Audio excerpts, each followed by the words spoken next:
The transport shuttle shook as it docked with Apex Station. Deho pressed his hand against the cold window and watched the massive structure rotate slowly against the burning light of the neutron star below. The station was huge, built like a ring of metal teeth around empty space. This was where the galaxy's predator species came to learn war. Deho grabbed his bag and followed the other passengers into the docking bay. He was the only human on the shuttle. The others were creatures he had only seen in training videos back on Earth. A Thexan with green scales and a tail like a whip pushed past him without looking. Two Velkari clicked and chirped to each other, their forearms carrying equipment that looked like weapons. Nobody spoke to him. The air in the station smelled wrong. Too clean, too cold. Deho's boots echoed on the metal floor as he walked toward the registration desk. Behind the desk sat something that looked like a bear made of knives. Its fur was black and each strand ended in a sharp point. It looked at Deho with 3 yellow eyes. "Name," it growled. Its voice sounded like rocks grinding together. "Cadet Deho, human, from Earth." The creature's eyes narrowed. "Human." It said the word like it tasted bad. "You are in Section 7. Dormitory 12. Classes start tomorrow at dawn cycle. Do not be late." Deho took the datapad the creature pushed across the desk. The screen showed a map of the station with a blinking dot marking his room. He nodded and walked away. Behind him, he heard the creature laugh. It was not a friendly sound. The dormitory hall was long and dark. Doors lined both sides, each one marked with a symbol Deho didn't recognize. He found number 12 and pressed his hand to the scanner. The door slid open with a hiss. The room was small. A bed, a desk, a locker. One window looked out at the neutron star. The light from it made everything in the room look blue and cold. Deho dropped his bag on the bed and sat down. The mattress was hard. Everything on the station was hard. He pulled out his personal comm device and activated it. A message was waiting from G1. Her face appeared on the small screen, smiling. "Hey, you made it! How is the scary predator school?" Deho smiled despite himself. "Everyone here wants to eat me. I think I made a mistake." "You didn't make a mistake. Show them what humans can do. Make us proud," the message ended. Deho put the device away and lay back on the bed. Through the window, stars moved slowly across the darkness. Somewhere out there was Earth.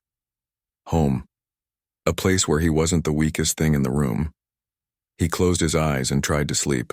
Tomorrow would be difficult. Dawn cycle came too early. The lights in the dormitory switched on automatically and a loud bell rang through the halls. Deho pulled on his uniform. It was gray and simple, with a small patch on the shoulder showing Earth's symbol. He looked at himself in the mirror. He looked small, human, weak. The mess hall was chaos. Hundreds of cadets from dozens of species pushed and shoved around tables. The noise was incredible. Roars, clicks, hisses, sounds Deho had no names for. He grabbed a tray of food that looked safe to eat and found an empty corner to sit in. A shadow fell across his table. Deho looked up. A Thexan stood there, tall and covered in dark red scales. Its eyes were yellow with black slits for pupils. It smiled, showing teeth like broken glass. "This is my table, human." "I didn't see your name on it," Deho said quietly. The Thexan's smile grew wider. "My name is Borum, now you know, move." Other cadets were watching now. Deho could feel their eyes on him. This was a test. Everything here would be a test. He picked up his tray and moved to another table. Borum laughed. The other cadets laughed with him. An hour later, Deho stood outside Classroom 7 with 50 other cadets. Nobody stood close to him. He was an island of space in a sea of scales, fur, and chitin. The door opened and they filed inside. The classroom was arranged like an arena. Seats rose up in circles around a central platform. On the platform stood the largest creature Deho had ever seen. It was at least 8 feet tall, covered in black scales that looked like polished stone. It had 4 eyes arranged in a square pattern on its face. Its hands ended in claws as long as knives. "I am Instructor Vexthar," the creature said. Its voice was deep and smooth like oil over steel. "This is advanced predator psychology. In this class you will learn what separates true predators from prey animals who pretend to hunt." Vexthar walked slowly around the platform. His claws clicked on the metal floor. "You are here because your species has earned the right to be called predator. You have natural weapons, enhanced senses, instincts honed by millions of years of evolution." His 4 eyes swept across the room. "Most of you." The eyes stopped on Deho. Several cadets turned to look. Daho kept his face neutral. Some species, Vexthar continued, have recently joined the Galactic Coalition. Some species claim to be predators despite having no claws, no venom, no natural weapons of any kind. Some species are here because of politics, not capability. The insult was clear. Daho felt heat rise in his chest, but he said nothing. Saying something now would only make it worse. Vexthar reached behind his desk and lifted something large and white. He placed it on the desk with a heavy thunk. It was a skull. The bone was bleached clean and the eye sockets were empty and dark. The teeth were long and sharp. This, Vexthar said, touching the skull gently, belonged to a Horvathi pack leader. He challenged me to single combat 15 years ago. He lost. I keep his skull to remember that moment, to remember what it means to be a true predator. The room was silent. Every cadet stared at the skull. Fear is a weapon, Vexthar said. A predator uses fear to control prey. We use symbols of death to show dominance. This is how nature works. This is how power works. He looked directly at Daho again. This is something prey animals will never understand. Vexthar walked back to his desk and sat down. Your assignment is simple. Bring me an object that represents your species' predator heritage. Something that shows you understand what it means to hunt, to kill, to dominate. Bring it to class in 3 days. He smiled, showing rows of sharp teeth. I look forward to seeing what each of you brings. Especially our newest members. The class was dismissed. Cadets filed out, already talking about what they would bring. Daho stayed in his seat until the room was empty. He looked at the skull on Vexthar's desk. It seemed to stare back at him with its empty eyes. 3 days. He had 3 days to prove that humans belonged here. 3 days to show them what humanity really was. He stood up and left the classroom. His mind was already working on a plan. Daho couldn't sleep that night. He lay in his bed and stared at the ceiling, thinking about the skull on Vexthar's desk. The instructor had killed someone and kept their head as a trophy. That was normal here. That was respected.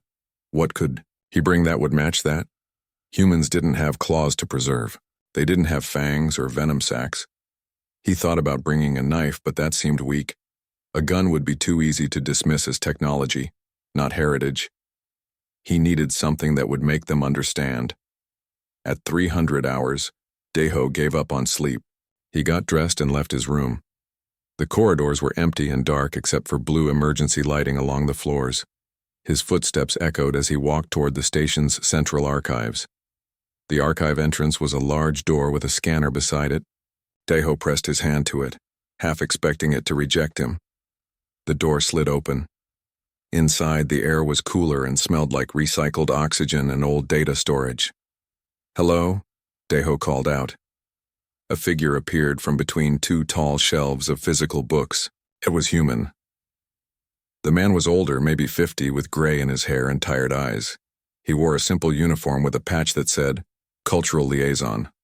Cadet Daho, the man said. His voice was warm, relieved almost. I'm Minho. I manage the archives here. I've been hoping you'd come by. You know who I am? You're the only other human on this station. Of course I know who you are. Minho gestured for Daho to follow him deeper into the archives. I heard about Vexthar's assignment. 3 days isn't much time. How did you hear about it? I hear everything. Nobody pays attention to the archivist. Minho led Daho to a private research station in the back of the room. What are the other cadets bringing? Daho sat down at the terminal.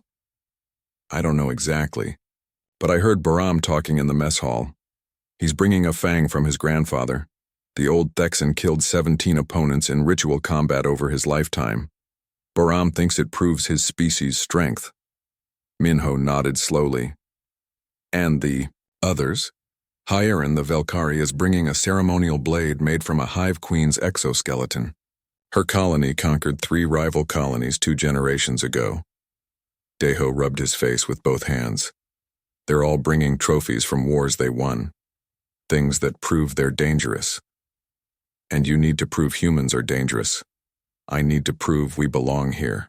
Minho was quiet for a moment. Then he reached across the terminal and typed in a command. The screen lit up with text. I've been documenting human military history since I arrived here 2 years ago. I had a feeling it would be needed eventually. Daho leaned forward and read the screen. It was a simple list. World War I, World War II, the Mongol conquests, the Napoleonic Wars. The list went on and on. Next to each entry was a number. Casualties. These numbers, Deho said quietly.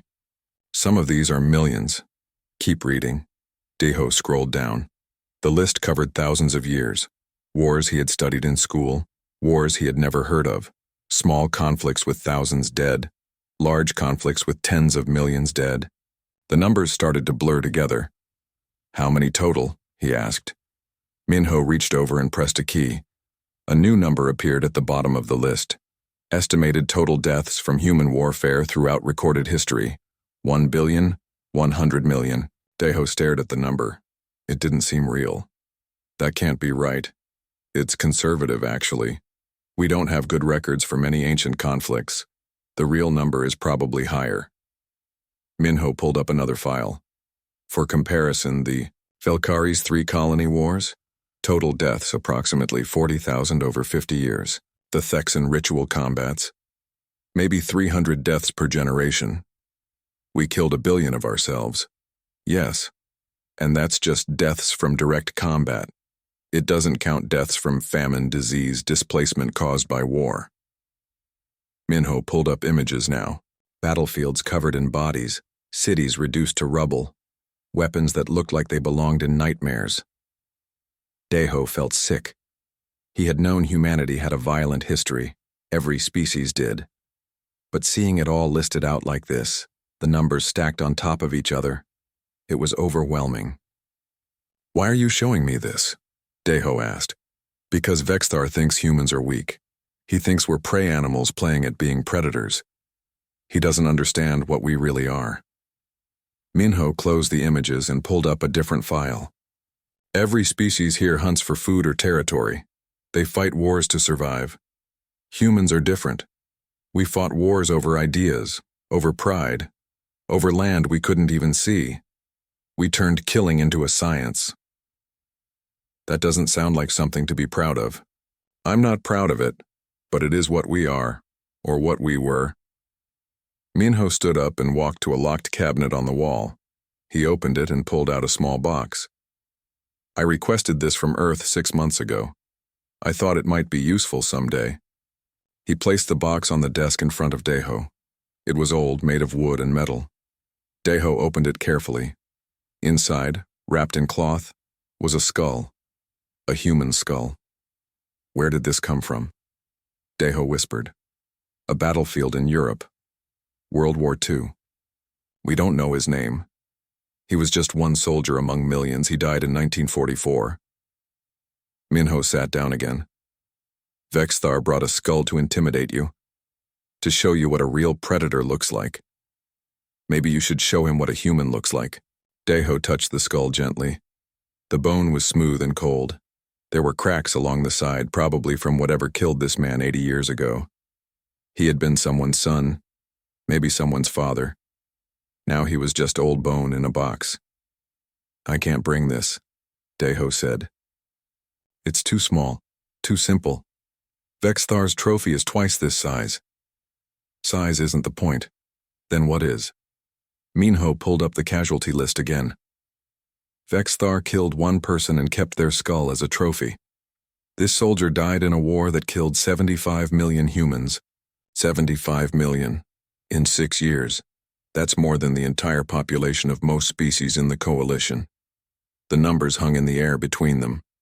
Deho looked at the skull again. 1 life among 75 million. 1 death in an ocean of death. You're saying the skull isn't the weapon. The history is the weapon. Now you understand. Minho began downloading files onto a data chip. Vexthar wants to know what makes humans predators. Show him. Show all of them. We didn't hunt animals. We hunted each other. And we got very, very good at it. Deho took the data chip and put it in his pocket. He looked at the skull again. Did we really kill 1 billion of ourselves? At least.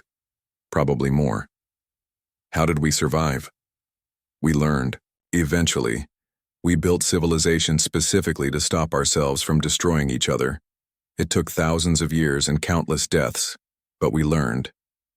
Minho closed the files and shut down the terminal. The other species here think predators are defined by their natural weapons. But humans don't have natural weapons. We make them. We've been making them for 10,000 years. Deho carefully wrapped the skull back in its cloth and closed the box. It was heavier than it looked. The weight of history, maybe. The weight of 1 billion deaths. Thank you, Deho said. Don't thank me yet. Vexithar isn't going to like what you show him. None of them will. They think they understand violence. They don't. Not like we do. Deho left the archives carrying the box. The corridors were still dark and empty. Somewhere on this station, Borum was polishing his grandfather's fang. Hyarin was preparing her ceremonial blade. They were proud of their species' achievements, proud of their strength. Deho looked down at the box in his hands. He wasn't sure if pride was the right emotion for what he was about to do. But Minho was right about one thing. The galaxy needed to understand what humans really were. In 2 days, they would learn. The corridors felt different after the presentation. Cadets who had pushed past Deho before now gave him space. They watched him from a distance with eyes that held something new. Not respect exactly, something closer to fear, or maybe caution. Deho walked to the mess hall for dinner. The usual noise was quieter tonight. He grabbed his tray and found an empty table. This time nobody came to tell him to move. In fact, the tables around him stayed empty. He ate alone in a bubble of silence. He was halfway through his meal when Hyarin appeared. She set her tray down across from him and sat. Her forearms folded in a pattern that Deho's cultural briefing said meant uncertainty. "Is it true?" she asked. Her voice was different from the confident tone she used in class. "The numbers. 1 billion dead? Yes, how? How does a species kill that many of itself and survive?" Deho put down his fork. "We almost didn't. Several times we came close to total extinction. Nuclear weapons, biological warfare, climate disasters caused by war. We built weapons that could destroy our entire planet. But you stopped. We realized we had to. Either we controlled ourselves or we would die. So we created laws, treaties, organizations dedicated to preventing war. It took thousands of years, but eventually the killing slowed down." Deho looked at his half-eaten food. "The weapons still exist, though. The knowledge still exists. We just chose not to use it anymore." Hyarin was quiet for a moment. Then she leaned forward. "My hive's 3 colony wars. We thought that was significant.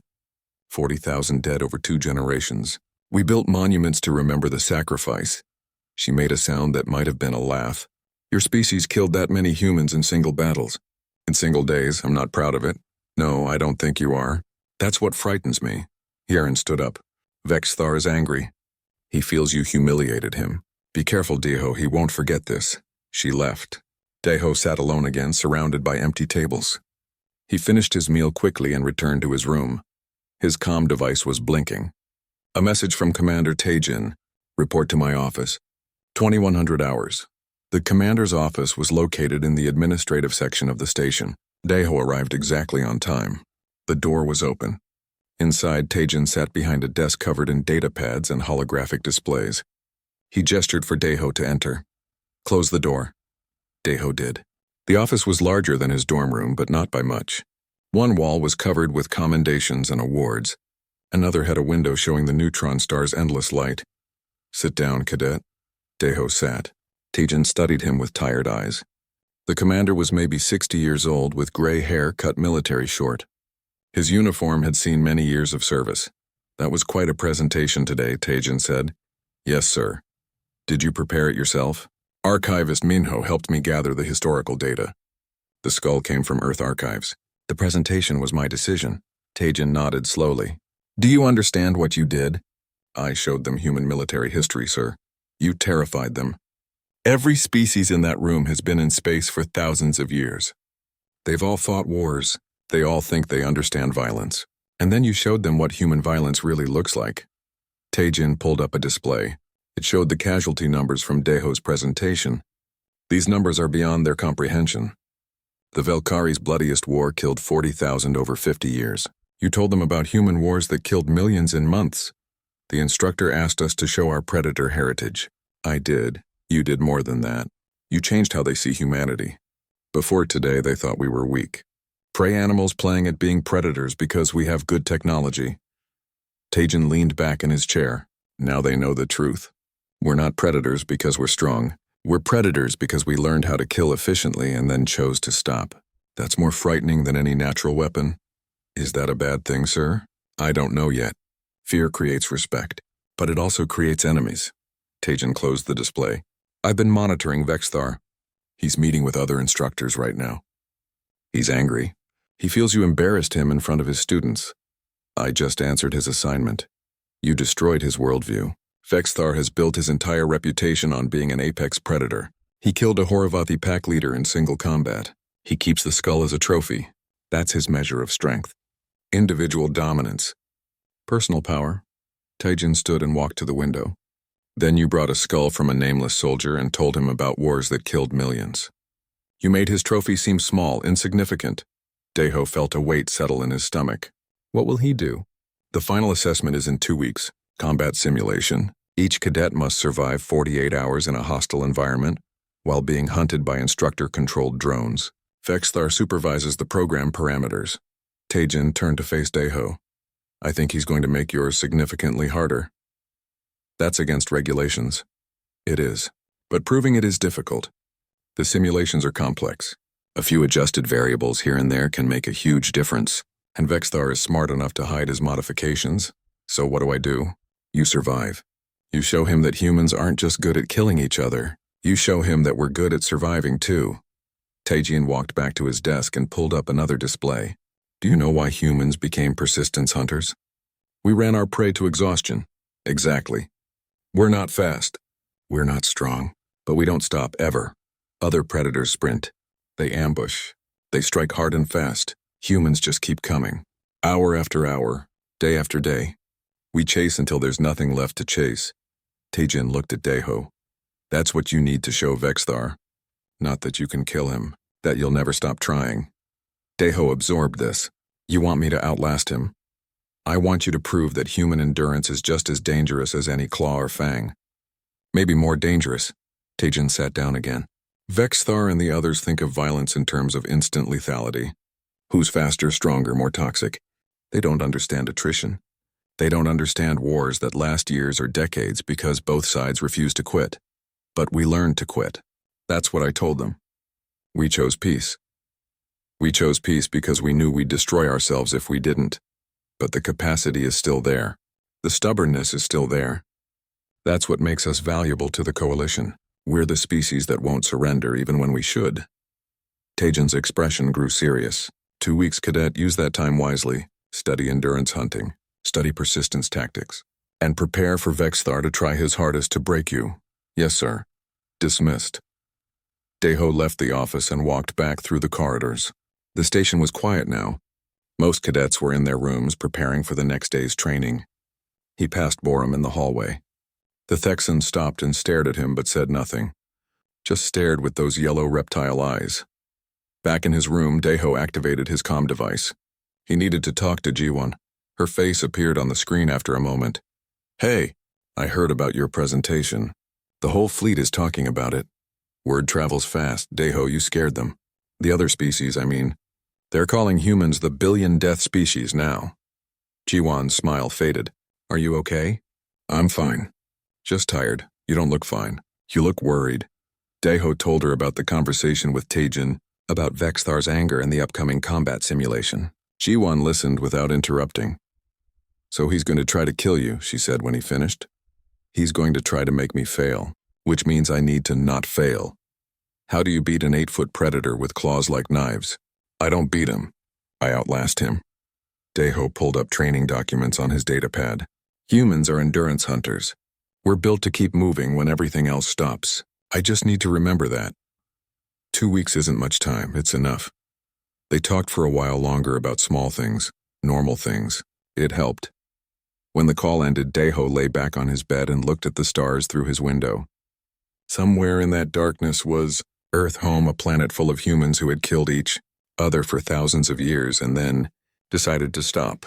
Maybe he could show Vexthar that choosing to stop didn't mean they had forgotten how to fight. It just meant they were smart enough to choose their battles. 2 weeks. 14 days to prepare for whatever Vexithar had planned. Deho closed his eyes and started planning. He would need every minute of those 2 weeks. Outside his window, the neutron star continued to burn. The simulation chamber was massive. 50 miles of artificial terrain generated by holographic projectors and force fields. It could replicate any environment in the known galaxy. Desert, jungle, ice fields, underwater caves. Today it was configured as dense jungle, hot and humid with thick undergrowth and trees that reached hundreds of feet into the artificial sky. Deho stood at the entry point with 49 other cadets. Each wore basic survival gear and a tracking device. No weapons. No tools except what they could make or find. The rules were simple. Survive 48 hours while being hunted by instructor-controlled combat drones.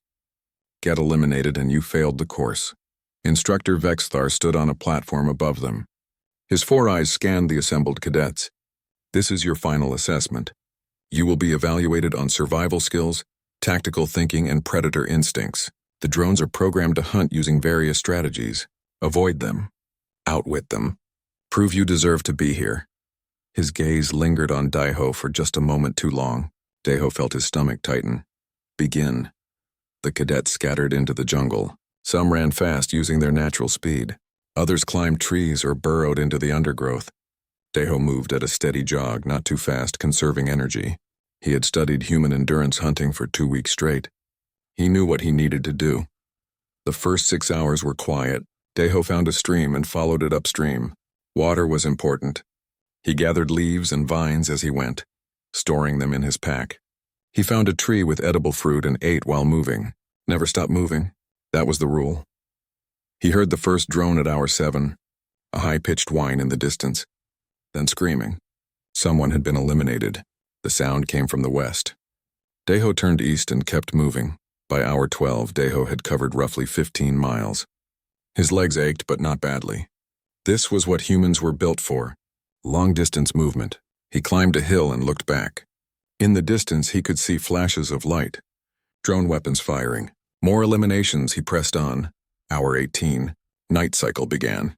The artificial sun dimmed and the jungle became dark. Deho found a large tree and climbed into the branches. He tied himself in place with vines and closed his eyes. Not sleep exactly, just rest.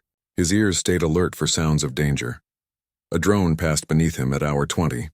Deho watched it scan the area with red sensor lights. The drone was the size of a large dog, heavily armed, moving on anti-gravity propulsion. It hovered near his tree for 3 minutes. Then it moved on. Deho waited an hour before climbing down. He drank from his water container and ate some fruit. Then he started moving again. South this time, always moving. Hour 24. Halfway done.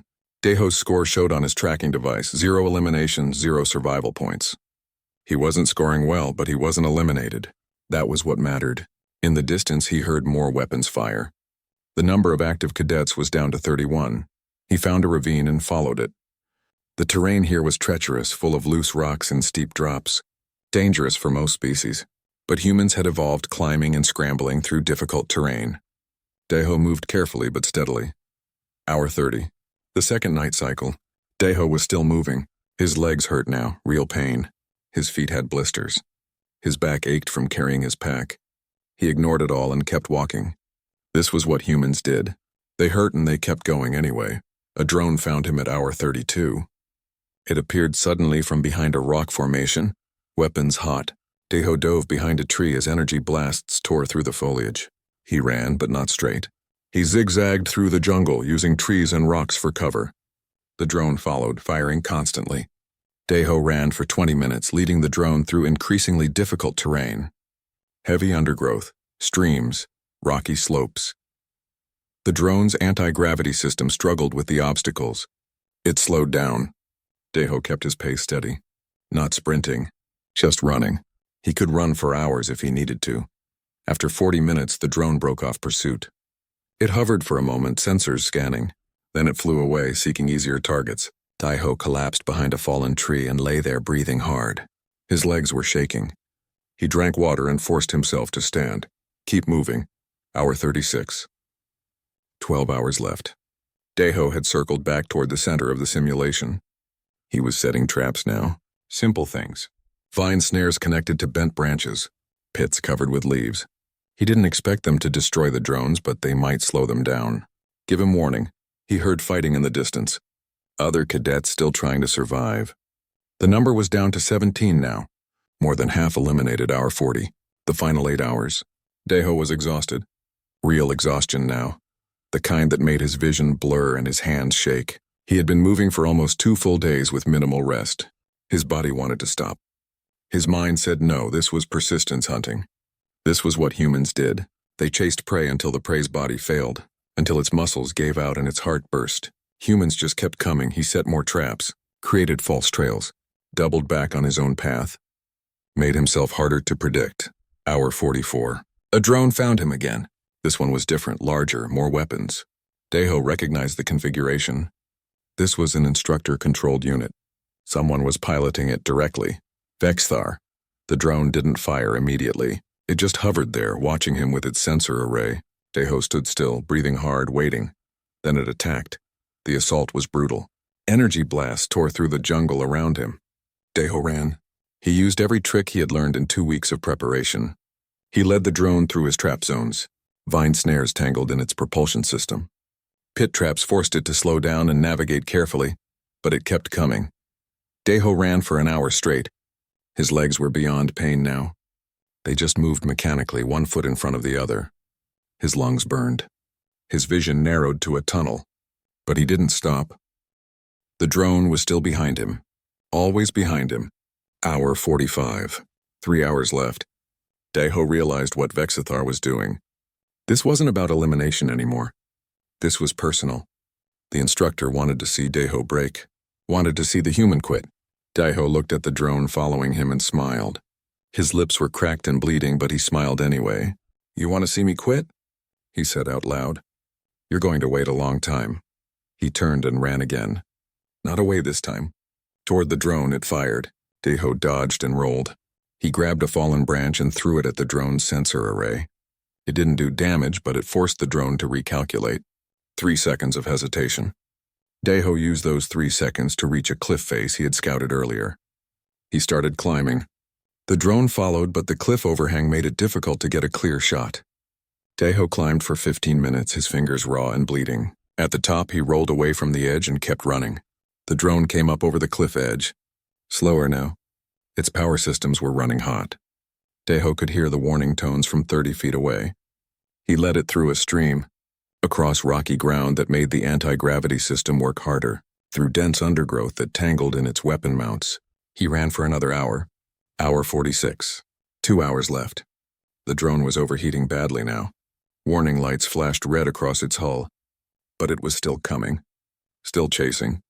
Daeho's legs gave out. He fell face first into the mud and lay there. His body was done, finished. He couldn't take another step. The drone hovered closer. Its weapons charged up for the final shot.